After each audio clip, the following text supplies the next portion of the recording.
एक मुकम्मल तहकीकात कराई जाए। जिस तरीके से इन इंतखाबात में सरकारी वसाइल इस्तेमाल किए गए, जिस तरीके से इंतखाबात को पहले तो डिले किया गया, फिर वोटिंग की शरह को कम करने के लिए आपने देखा कि एक बाकायदा मनसूबाबंदी के तहत वज़ीर दाखिला राना सनाउल्लाह ने और ख़ुद पीपल्स पार्टी की हुकूमत ने बार बार कराची के शहरियों को ये कह के इन इंतखाबात से दूर रखने की कोशिश की कि यहाँ पे तो धमाके हो सकते हैं, हमारी अमन अमान की सूरत हाल ही बहुत ख़राब है। अब अगर जो हुकूमतें हैं अगर वही अपने शहरियों को डराने पे आ जाएं और ये बताने पे आ जाएं कि आपने घरों से नहीं निकलना, तो जाहिर है कि वोटिंग की शरह मुतासर होनी थी और वोटिंग की शरह उससे मुतासर हुई। और इसके बाद जो जिस तरीके से फॉर्म्स की तब्दीलियाँ हैं वो अब सारी वीडियोज़ आपके सामने हैं। आपने ख़ुद देखा है कि किस तरीके से यहाँ पे ये कराची के जो इंतखाबात हैं उनको मुतासर किया गया, किस तरीके से कराची के इंतखाबात जो हैं उनको एक मजाक बनाया गया। इसको हम जो है वो मुस्तरद करते हैं। और आपने देखा कि कम से कम 3 दिन कराची ही के इंतखाबात के नताइज नहीं आ सके। वो नताइज इसलिए नहीं आ सके और आज पाकिस्तान के लोगों को ये बात अच्छी तरह समझ आ गई हो गई कि क्यों इलेक्शन कमीशन EVM की मुखालफत कर रहा था, क्यों एक पूरी लॉबी जो थी उस वक़्त की एस्टेब्लिशमेंट और उस वक़्त जो नून लीग और पीपल्स पार्टी क्यों ये कह रहे थे कि आप इलेक्ट्रॉनिक वोटिंग मशीन्स ना लेके आएँ। क्योंकि अगर आपके पास इलेक्ट्रॉनिक वोटिंग मशीन्स होती जो हमने बना ली थी और हम कह रहे थे इलेक्शन कमीशन को कि आप अगले इलेक्शन जो हैं वो EVM के ऊपर लेके जाएं, अगर आप EVM के ऊपर होते तो आपके नताइज तो अगले आधे घंटे में आ जाते और फिर आप वोट टैंपरिंग नहीं कर सकते, फिर आप फॉर्म टैंपरिंग नहीं कर सकते। और ये एक दफ़ा फिर रिमाइंडर है कि किस तरह से इन्होंने एक इलेक्शंस को रिक करने के लिए इलेक्ट्रॉनिक वोटिंग मशीन नहीं आने दी।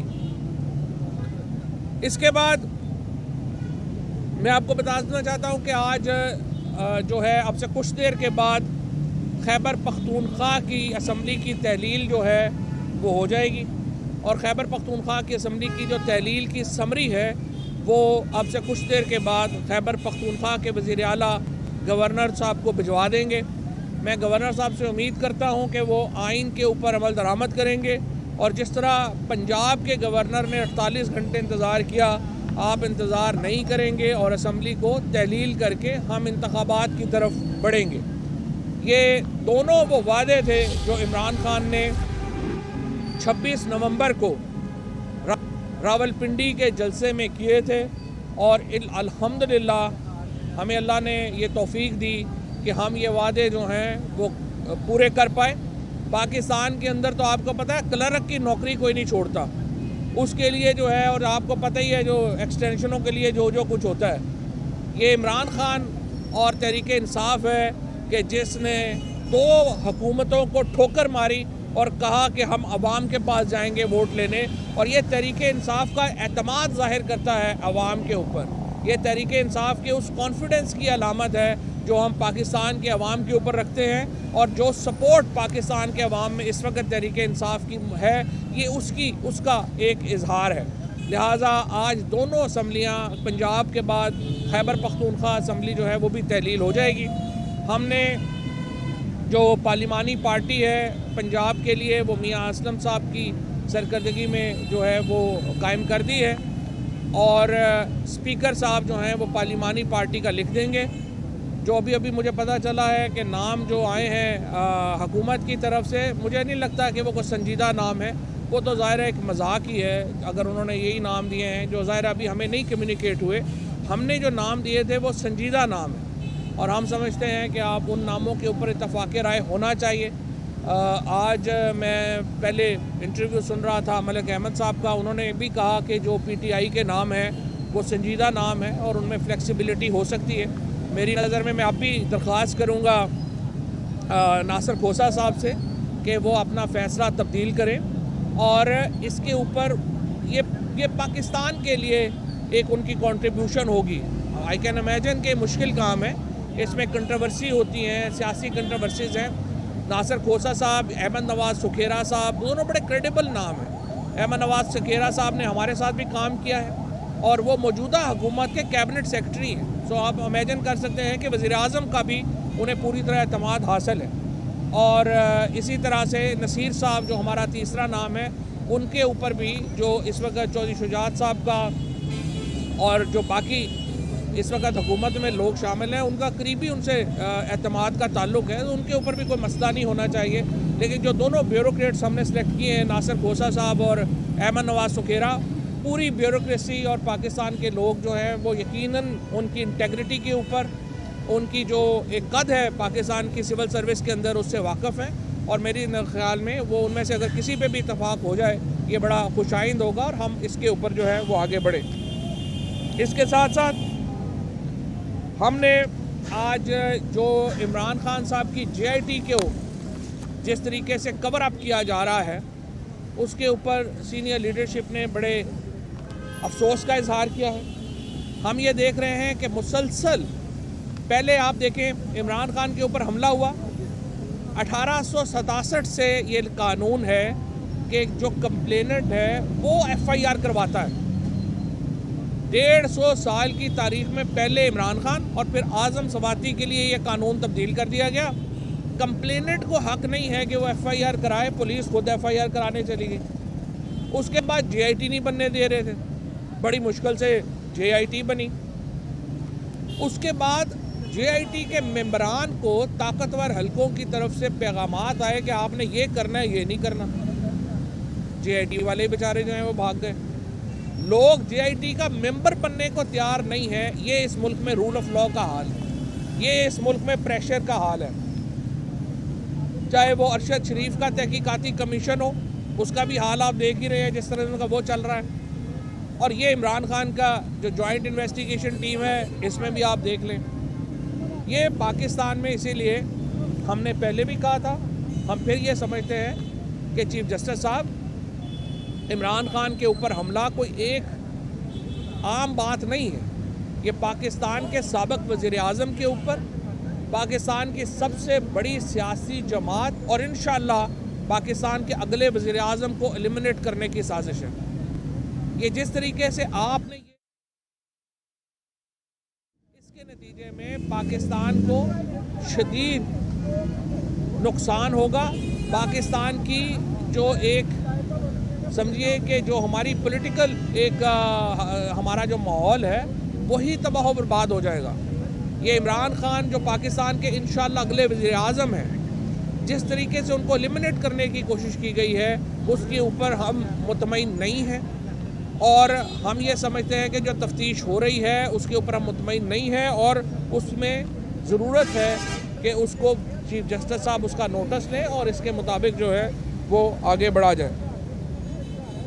अच्छा, अब हमने जो मामला है असम्बलियों का, फेडरल गवर्नमेंट का, जैसा कि मैंने आपको बताया है कि 2 असम्बलियाँ तहलील हो चुकी हैं। अब हमारा तमाम तर फोकस ये है कि वफाकी हुकूमत जो है वो उसको घर भेजा जाए। हमारी ख्वाहिश ये है कि वफाकी हुकूमत हमारे साथ बैठे और हम जॉइंटली एक इलेक्टोरल फ्रेमवर्क तय करें। पाकिस्तान की जो मईशत का क्राइसिस है वो बहुत बड़ा है, लेकिन वो डील हो सकता है। नामुमकिन नहीं है पाकिस्तान की मईशत को फिक्स करना, लेकिन उसकी पहली शर्त ये है कि पाकिस्तान के अंदर एक पॉलिटिकल स्टेबिलिटी हो, एक सियासी इस्तेहकाम हो। अगर वो सियासी इस्तेहकाम नहीं होगा, पाकिस्तान को मुआशी स्टेबिलिटी नहीं मिल सकती। लिहाजा हम ये चाहते हैं कि वफाकी हुकूमत हमारे साथ बैठे और हम एक इलेक्शन का फ्रेमवर्क तय करें। लेकिन इस वक्त की जो सूरत हाल है वो ये है कि वफाकी हुकूमत के लोग बज़िद हैं कि वो इलेक्शन नहीं कराएंगे। दूसरी तरफ सूरत हाल ये है कि असम्बलियों के अंदर हमारे इस्तीफ़े मंजूर नहीं किए गए, और अब भी तहरीक इंसाफ की जो पार्लिमानी पार्टी है, हाई कोर्ट का जो इस्लामाबाद हाई कोर्ट का फैसला, इस वक्त सबसे बड़ी जो अपोजिशन की जमात है वो फिर पाकिस्तान तहरीक इंसाफ है। लिहाजा हम परवेज़ खट्टक साहब की सरबराही में हमने एक कमेटी तश्कील दे दी है जो कि स्पीकर के पास जा रही है, और हम उनसे ये कह रहे हैं कि leader of the opposition, parliamentary leader, और उसके साथ जो पब्लिक अकाउंट्स कमेटी है ये 3 जो ऑफिसेज़ हैं ये तहरीक इंसाफ के मेंबरान को दिए जाएं और उन्हें जो है वो नॉमिनेट किया जाएगा इन 3 ओहदों के लिए। और उसके बाद इंशाअल्लाह हमें पूरी उम्मीद है कि वफाकी हुकूमत को जो गिराने का अमल है वो भी चंद ही हफ्तों में हम मुकम्मल कर सकेंगे। और इससे पहले मैं दोबारा ये कहता हूँ, हम गिराना नहीं चाहते, हम चाहते हैं आप हमारे साथ बैठ के इलेक्शन का फ्रेमवर्क तय करें। लेकिन अगर आप नहीं मानते तो फिर देखिए पाकिस्तान से आगे तो कोई भी नहीं। हमें पाकिस्तान के लिए जो है इंशाअल्लाह इस हुकूमत को घर भेजना होगा।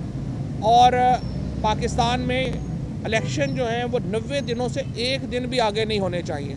हम इलेक्शन कमीशन से मुतालबा ये करना चाहते हैं कि 90 दिन तो मैक्सिमम टाइम है।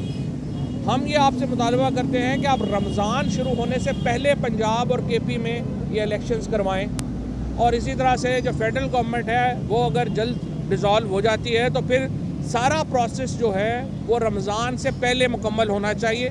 आज तक पाकिस्तान में सारे इलेक्शन जो हुए हैं वो 60 और 76 दिनों के दरमियान में हुए हैं। 35 दिन मिनिमम रिक्वायरमेंट है आपकी इलेक्शन के कैंपेन की।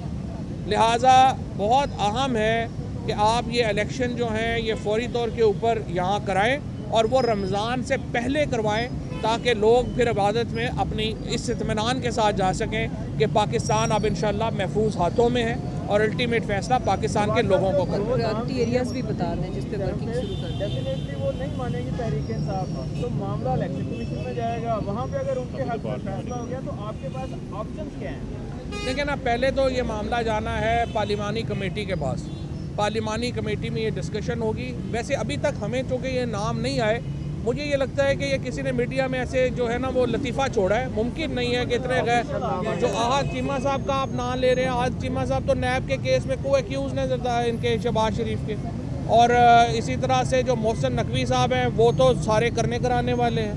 तो ये लोग तो वैसे नॉन सीरियस होंगे और मेरा नहीं ख्याल कि इनके ऊपर कोई जो है वो कोई संजीदा बात भी हो सकती है। पार्लिमानी कमेटी में नाम हो सकता है। अच्छा फवाद साहब ये बताएं कि परवेज़ खटक साहब तीनों ओहदों के लिए नामजद होंगे अपोजिशन लीडर? नहीं। अच्छा नहीं, परवेज़ खटक साहब को हमने ये कहा है, दो सुन लेना।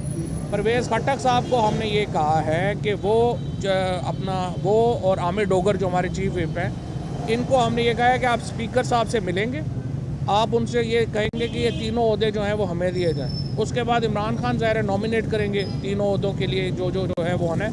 इसके साथ साथ हम मुख्तलिफ़ पार्टीज़ में जो हमारे हम ख्याल हैं उनके साथ बातचीत कर रहे हैं कि अगर वोट ऑफ कॉन्फिडेंस आए या वोट ऑफ नो कॉन्फिडेंस आए तो वो उसमें हमारा क्या ताउन होगा। एक मिनट ख्वाजा साहब, हाउस में वापसी कब है आप इसी सेशन में जो चल रहा है? हाउस में वापसी का भी हमने फैसला नहीं किया, पहले ये तीनों ओहदे आ जाएँ फिर उसके बाद।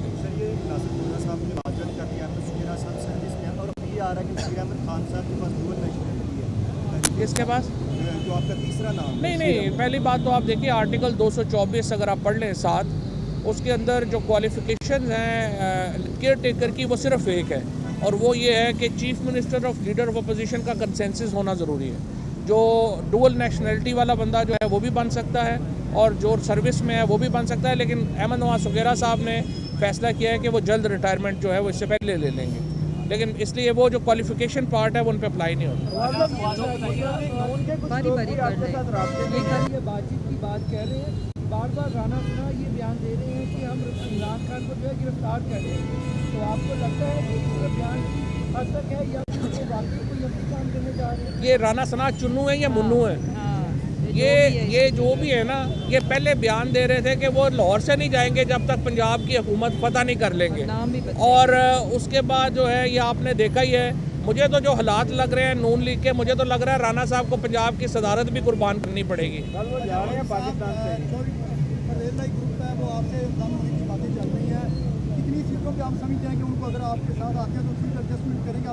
अभी हमारी उनसे जो बात हुई थी, अभी सिर्फ हमने गुजरात और गुजरांवाला डिवीजन रिव्यू किया है। अभी चौधरी साहब ने कहा था कि ये प्रोसेस मुकम्मल हो जाएगा फिर हम बैठेंगे, तो उनको इंशाल्लाह पूरा अकोमोडेट करें। फवाद साहब ये बताइए, जो नसीर अहमद खान साहब का नाम आपने दिया था, इनकी डुअल नेशनलिटी जो सामने आ रही है, पहले नहीं पता था इनकी डुअल नेशनलिटी? नहीं, डुअल नेशनलिटी डिस्क्वालिफिकेशन नहीं है 224 के लिए। मैंने यही आपसे पहले अर्ज किया है कि 224/7 अगर आप पढ़ लें, उसमें डुअल नेशनैलिटी होना कोई डिस्क्वालिफिकेशन है नहीं। Thank you. ये बताइएगा कि जो नाम दिए गए हैं आपकी तरफ से और उनकी तरफ से, अगर अच्छी विचार नहीं होती उसके ऊपर पीटीआई के रहनुमा फवाद चौधरी इस वक्त मीडिया से गुफ्तगू कर रहे हैं। उन्होंने कहा कि पीटीआई ने सिंध के बल्दियाती नताइज को मुस्तरद कर दिया है। इंतखाबात के नताइज की मुकम्मल तहकीकात होनी चाहिए। इंतखाबात में तारीखी धांधली हुई है। पीपल्स पार्टी ने अवाम को इंतखाबात से दूर रखने की कोशिश की है। राना सना ने अवाम को डराया और कहा कि धमाके हो सकते हैं। डराने से वोटिंग की शरह तो कम होनी थी। 26 नवंबर को इमरान खान ने असम्बली तहलील करने का ऐलान किया था। पाकिस्तान में कोई क्लर्क की नौकरी नहीं छोड़ता।